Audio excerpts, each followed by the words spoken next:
हर हर महादेव। जय शिव गुरु। देखी जा, शिव गुरु अपन भक्त के हरदम परीक्षा ले लें और वह भोले बाबा सबके रक्षा भी करे लें। और जब भी भक्त पुकारेला प्रभु बिना सिर पैर के दौड़ा लावे लें और करा के मोक्ष प्रदान करे लें। भक्त के तरह तरह के परीक्षा ले लें और भक्त भी तरह तरह के परीक्षा देला। जैसे भगवान के अंत नहीं वैसे ही भगवान के भक्त के भी अंत नहीं। भगवान के कई तरह के भक्त बाणे जौना में हमनी के भक्त के गिनती ना कर सकते जा, जैसे भगवान के गिनती ना हो सकता। काहे कि इचर अचर भक्त और भगवान पर ही टिकल बा। ऐसे ही एगो भक्त के रौरा सामने एगो कथा लेके प्रस्तुत बानी और गोस्वामी शिव चर्चा कथा के तरफ से ये हम कथा रौरा सभी के सुनावा जातनी। कृपया करके ध्यान पूर्वक सुनी जा और अंत तक सुनी जा ताकि कथा रौरा सभी के समझ आ सको। कथा ऐसे बा कि काशी नगरी में एगो विप्र रहन, वो गुरुकुल में गईले पढ़े और गुरुकुल में बिल्कुल सादगी और सरलता के साथ गुरु जी के सेवा में तत्पर हो गए। तरह तरह के भगवान के वो भक्ति करस और तरह तरह के गुरुकुल में सबके सेवा करस। एजा तक कि गुरु के ही ना शिष्य के भी सेवा करस। जौना से गुरु जौन रहन बहुत उस शिष्य पर प्रसन्न रहन और उस शिष्य के नाम रहे देवदत्त। देवदत्त भगवान शिव के परम भक्त रहन। रोज गुरु से आपन तरह तरह के शिव पुराण के कथा सुनस, भगवान में भक्ति में संलग्न रहस और ये तरीके करके समय बीतल गई। और एक दिना का भइल कि भक्त के आई रहन जा उनका मठ पर जहाँ गुरुजी रहत रहन बहुत सारा भक्त। और ओइजा ई देवदत्त सबके खाना परोसने और सबके खाना परोसला के बाद में सब केहू जब भोजन कर लेलस तब कुछ भोजन जूठा रह गई। अभी बेचारू सोचे लगले कि अगर हम भोजन फेंकतनी तो एकर पाप हमरा लागी। काहे कि भोजन के स्वच्छ और साफ रहला के चलते सिर्फ एगो जूठा बा और वो भक्त के जूठा बा। ये चलते काहे ना ये भोजने लेके हम खा लें। और ये तरीके करके गुरु जी महाराज उनकर ये बात के भाव गए और गुरु जी अपन शिष्य के संगे ही बैठ के भोजन करत रहन। और ये तरीके करके जब भोजन परोस के और जब देवदत्त आपन भोजन के थाली लेके चलने तो देखी जा जौन जूठा थाली होला ओकर कुछ हाव भाव भी अलग रहेला। तब गुरु जी कहले कि सबके वो याचमन्यम करो और तब जाके अन्य देवता के प्रणाम करके भोजन करो। देवदत्त बेचारू भोजन के प्रणाम ना कैले, काहे कि वो जूठा रहे और ये बात के बेचारू मन में थोड़ा दुविधा प्रस्तुत कैले अपना। यह चलते वो प्रणाम ना कैले। गुरु जी ये बात के जान गए और गुरु जी देवदत्त पर काफ़ी ज़्यादा खिसिया गए और खिसिया के देवदत्त के श्राप दे दिले कि हे देवदत्त तू बहुत नरकगामी बाड़ा। तू भोजन के एगो तो बहुत भाग्य से तारा भोजन मिलल बा और वो भोजन के तू ए तरह अनादर करता रह। जा तू सर्प हो जा और तारा सर्प योनि में तरह तरह के दुख के सामना करे के पड़ो और अन्न बिना तू भूखे प्यासे ही तड़प तड़प के मरबा। ये तरह गुरु के जब श्रापित हो गए और तत्काल ही वो बेचारू जंगल में एगो राह पर सर्प के योनि प्राप्त कर लें। देखी जा सर्प की योनि तब प्राप्त कर लें, बाकी देवदत्त के जौन संस्कार रहे वो एगो ब्राह्मण के रहे। गुरु के श्रापित होखला के कारण भी उनकर भक्ति में इतना ज़्यादा प्रादुर्भाव रहे, इतना ज़्यादा उनकर भक्ति रहे कि वो भक्ति के कारण वो आज भी आपन वो कर्म के ना भुला पौले और ये तरह करके वो बेचारू तरह तरह के यातना सहे लगले और सर्फ योनि में ही भगवान के पुकारे लगले कि हे प्रभु हमार रक्षा करा। हम कौन ऐसन कर्म कैनी कि हमरा ई सर्फ योनि प्राप्त भइल। और रोज रोवस और जे केहू भी जाए राह में बेचारू पड़ा रहत रहन, बाकी केहू के कुछ कहत ना रहन, ना काटत रहन, ना कुछ कहत रहन। और सब केहू उनका के ढीला चाहे डंटा मारे, कई लोग उठा के उनकर पूँछ पकड़ के इन्हें उन्हें घसीट देवे, जौना के चलते उनकर पूरा रोम रोम बेचारा के छिला जात रहे। फिर भी वो सर्प योनि के प्राप्त करके भी वो केहू के काटत ना रहन, काहे कि उनका ये बात के जरूर मन में गलानी रहे कि पता ना हम कौन ऐसन कर्म कैनी कि जौना के चलते सर्प योनि के प्राप्त भइनी। और आज अगर सर्प योनि में भी हम दुष्कर्म करम, दूसरा के काटम, दूसरा के दुख दर्द देम, तो पता ना कौन जोनी हमरा भुगते के पड़ी। और ये तरीके के रोज़ उनका आँख से आंसू गिरे, बाकी उनकर आँख के आंसू के केहू भी ना देखत रहे। और वो रोज़ भगवान के पुकारस कि हे प्रभु हमार योनि से उद्धार करा। ये बात के एक दिना माता सती, माता पार्वती भगवान के वाम अंग में विराजमान रही कैलाश पर्वत पर, और भगवान से पूछली कि हे प्रभु देखा तनी हम धरती पर कि और भक्त एगो बहुत ज़्यादा दुखी बा, और ओकर कब उद्धार करम, आखिर ओकर गलती का रहे।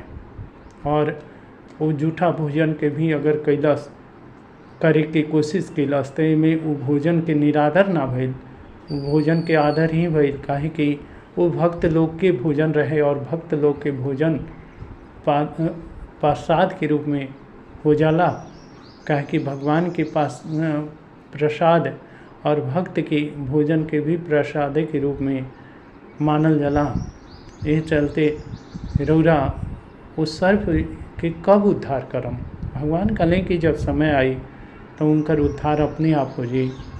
एक दिना के बाद भइल कि कुछ लोग रोज़ वो सर्प के देखे, और आज पूरा गांव मिल के और ई अपन चर्चा कैलस कि आज उस सर्प के मार दिया, काहे कि उस सर्प से हमनी के लइका डराता सा, हमनी के केहू के गइल मुश्किल पड़ल बा, और उस सर्प रास्ते में पड़ा रहता, सब केहू डराता।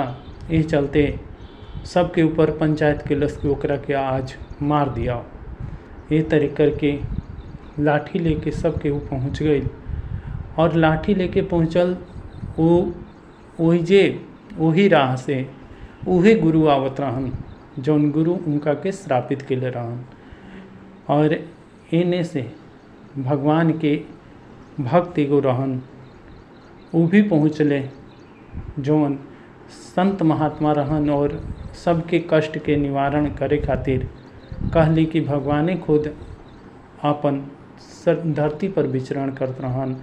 और वही राह से सब के गुजरत रहे, और जौना राह से वो विपरीत दिशा से, यानी कि वहन जना पूरब दिशा से आवत रहन जा गांव के लोग, तो पश्चिम दिशा से गुरु और वो संत दोनों जना आपस में वार्तालाप करत आवत रहन जा। और बीच में वही जे भेंट हो गई, गांव के लोग के देख के वो संत महात्मा और संगे गुरु खड़ा हो गलन जा। उस सर्प के देख के कहलन जा कि रौरा सभे ई लाठी भाला लेके रौरा सभे केकरा के मारे जातन जा। तब कहलन जा गुरु के आगे सिर झुकलन जा सब गांव के लोग और महात्मा के, और कहलन जा कि हई सर्प बा, रोज़ हमनी के डेरवावता, रोज़ हमनी के देख के लइका डेरा जाता, आज एकर उद्धार करे आइल बन जा, एकरा के मारे खातिर आइल बन जा। तब संत महात्मा कहले कि अरे तुहन जना के केकरा के कटले बा, ये बताओ गांव के लोग अतना हाली आइल बा त केकरा के ई हानि पहुँचले बा, क्योंकि आज तक कटले बा। अब सब केहू बंद, मुँह बंद, सब केहू, तो सब केहू अपना अपना में सोचे लागल कि अरे हमनी के तो केहू के कष्टे नहीं के दिले, केहू के आज तक कटल ही नहीं के, केहू के आज तक डेरवैलो नहीं के, फुफकारो नहीं के मरले, तो हमनी के एकरा के काहे मारतन जा। तब फिर भी उ जौन सर्प रहे ओकर आँख से आंसू उस संत महात्मा देख लेने, कहत रहे अरे तुहन जना एगो जीव के दुखी करत रह जा, यानी परमात्मा के दुख पहुँचावत रह जा, और एकर कहाँ भरपाई करवा जा। ये देखा जा सर्प रोवा था। तब गुरु जी के एकाएक उनका मन में वही घटना के याद पड़ल कि देवदत्त हमार शिष्य रहे, ओकरा के हम कहीं सर्प योनि के श्राप दे रहे, कहीं उहे सर्प ना होके। और उ ध्यान करके देखले भगवान शिव के मंत्र से अभिमंत्रित करके, तो देखले कि अरे ये तो देवदत्त था। वो कहलन कि अरे अरे अरे एकरा के मारा जा मत, ये तो हमार शिष्य है और हमारे श्राप से आज सर्प योनि के भुगतान भुगता था, और हम बहुत नरकगामी बानी कि जौन अपन शिष्य के मन के भी बात ना पूछनी कि वो काहे ऐसन काम कैलस और काहे जूठा भोजन कैलस। वो पूरा कहानी गांव वाला के सुनौलन, गांव वाला भी रोवे लगलें उस सर्प के देख के। और ए तरह सब केहू पुकार करे लागल भगवान शिव के कि हे प्रभु आके एकर उद्धार करी। तब ओइजे भगवान शिव माता पार्वती प्रकट होइले और प्रकट होके गुरु के बतौले कि ए गुरु तू बड़ा दुष्ट आत्मा के प्रवृत्ति वाला बाड़ा, तहार शिष्य आत्मा तहरे से शिक्षा लेके आत्मा बड़ शिष्य बन गई और तू ओकर भावना के भी ना समझल। कम से कम पूछे के तो चाहिए कि आखिर वो जूठा भोजन काहे करत रहे। वो जूठा भोजन तहरा जौन कुटिया पर आई रहन जा संत महात्मा, ओहन जना के जूठा भोजन रहे। वो जूठा भोजन फेंकल ना चाहत रहे, वही चलते वो जूठा भोजन ही लेके प्रसाद के रूप में ओकरा के खाए खातिर तैयार रहे और तू ओकरा के श्राप कर दिला। तब वो गुरु जी सीधे भगवान के चरण में पड़ गए, कहता रहे त्राहि माम प्रभु, अब हमरो उद्धार करी और हमार भक्त के भी उद्धार करी। हमरा से बहुत बड़ गलती हो गई, हम गुरु के आपन कर्तव्य भूल गए रही और यही चलते हम एकरा के श्राप दे देनी। हे भगवान रउरा हमार भक्त के भी और संगे हमरो उद्धार करी।